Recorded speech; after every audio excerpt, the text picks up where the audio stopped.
일본은 과거처럼 한국 내 일본 불매운동은 구호로만 그칠 줄 알았습니다. 지난 25년 동안 그랬던 것처럼 말입니다. 그런데 한국 불매운동의 열풍이 뜨거워지자 일본 전체가 놀라고 있습니다. 2019년 7월 1일에 시작한 일본 불매운동은 한 달 동안 지속되면서 점점 더 커져가고 있습니다. 일본 맥주 매출은 48%, 라면 33%, 화장품 21%가 줄었고, 일본 여행 예약자도 예년 대비 70% 이상이 줄었습니다. 또한 일본차 브랜드 5곳 닛산, 토요타, 렉서스, 인피니티, 혼다의 소비자 관심도가 크게 떨어진 것으로 집계되었습니다. 문의 건수도 줄었고, 결국 관심도는 22.9%까지 감소하여 큰 낙폭을 기록하였습니다. 5개의 일본 브랜드 중에서도 가장 판매량이 높은 렉서스도 같은 기간 20.9%가 줄었다고 합니다. 프로서디 레이트 0.9, 이를 드디어 일본에서 체감한 것인지 7월 29일 TBS의 인기 프로그램인 히로오비는 지난 주말 한국에서 열린 에노 아베 촛불 집회의 모습과 지자체 간 교류 단절과 불매운동의 실태를 상세하게 보도했으며 프로서디 아베 신조 총리의 얼굴이 그려진 현수막에 페인트를 붓는 촛불 시위 장면이 방송되자 일부 패널들은 이번 조치에 대한 한국 측 반응이 예상보다 격렬하며 예전과 다르게 장기화될 조짐이며 일본 언론들도 놀란 듯이 연일 관련 기사가 나오고 있습니다. 아사히 신문은 한국 내 불매운동 확산 기사를 전면에 크게 실었고 아래와 같은 기사를 썼습니다.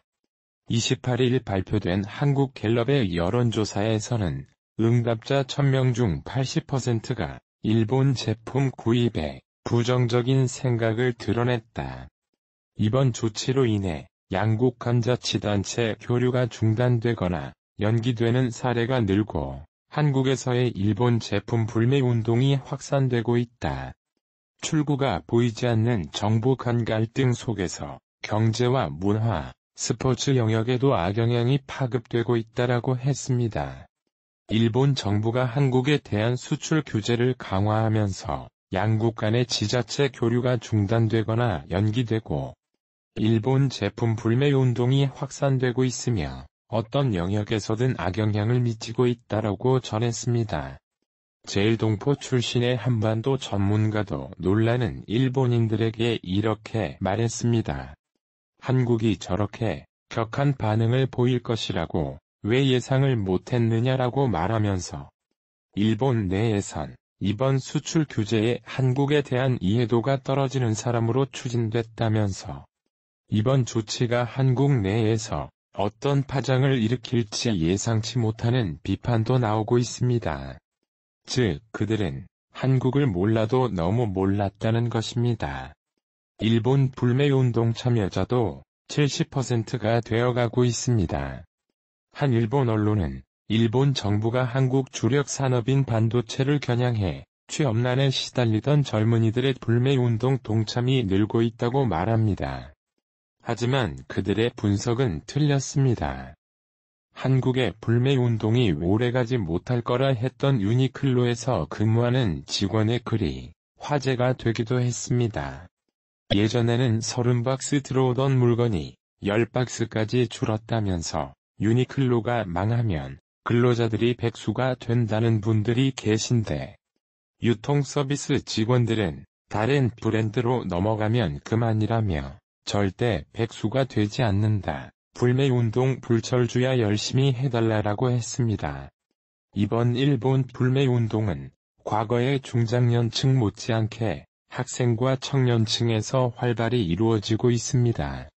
한국의 10대, 20대는 일본을 좋아하며 문화를 즐겼습니다. 그런데도 동참률이 높은 이유는 IT 강국다운 SNS로 발빠른 정보가 젊은 층에게까지 잘 전달, 공유되는 것이라고 볼 수 있으며 젊은 세대가 자발적으로 SNS를 통해서 불매운동을 확산하고 있는 것입니다. 일본의 경제 도발은 한국의 경제를 무너뜨리려는 시도를 하자.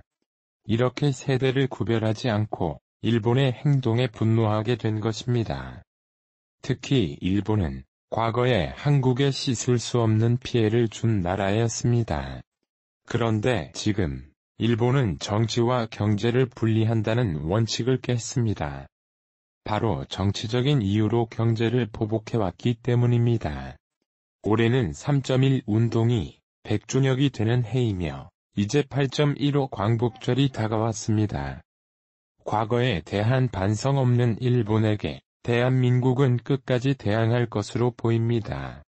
오늘은 일본 재무성 통계 발표에 망연자실하는 이유라는 주제로 해보겠습니다. 일본 재무성은 7월 국제수지 현황 통계가 집계되어 발표했습니다. 그런데 그 수치가 작년보다 매우 악화된 것으로 나와 적지 않은 파장을 일으키고 있습니다. 바로 그것은 서비스 수지인데요. 여행과 운수통신 등 서비스 거래를 통한 수출 해커 수익액의 차이인데 무려 2조 5천억 원의 적자가 7월만 발생한 것입니다. 작년보다 약 8천억 원이 들어오는 곳인데 이 주요 원인 중 하나가 한국의 불매운동에서 촉발된 게 아니라는 것입니다. 이번 관광청에 의하면 7월 관광객은 작년 동기보다 7.6% 감소한 반면에 일본에서 해외로 나간 일본인은 6.5%가 드러나 업자가 생긴 것입니다. 그런데 문제는 이거 없이 7월 한국 관광객이 7% 줄어든 것만으로도 상당히 영향을 끼쳤다는 곳입니다. 인력에서는 한국인들이 일본에 여행을 갔더라도 현지에서 소비하는 금액을 많이 줄였기 때문이라는 의견을 제기하기도 했습니다. 7월 여행객은 7.6% 정도 감소했지만 현지에서 쇼핑을 하거나 소비를 자주 해서 실제 더 크게 적자 폭이 늘어나게 아니냐는 것을 의미합니다. 많은 사람들은 갑작스러운 수출 규제 이후 취소가 불가능하여 어쩔 수 없이 일본에는 가더라도 소비는 최대한 자제하겠다는 분위기가 있었다고 합니다. 따라서 실제 여행객이 급감하는 8월과 9월의 한국의 관객 감소는 일본에 좀 더 큰 서비스 적자를 나타나게 할 것이라는 전망이 나옵니다. 일본 일부 언론에서는 한국 관광객이 50% 감소하면 1년에 3조 이상이 날아가게 된다고 보고하고 있습니다. 결국 앞으로 한국 관광객이 이탈은 서비스 수지 악화를 가져와 일본 정부의 수출 규제 정책에 의문을 던지게 할 것으로 예상됩니다.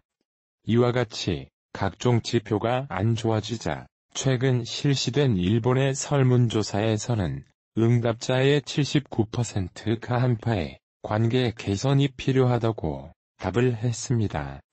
아무래도 일본에서 손해보는 것이 많아졌고 지방여행지가 너무 초토되었기 때문이라는 분석이 내일 방송에 나오는 등 경각심을 갖게 된 것이라고 판단되고 있습니다.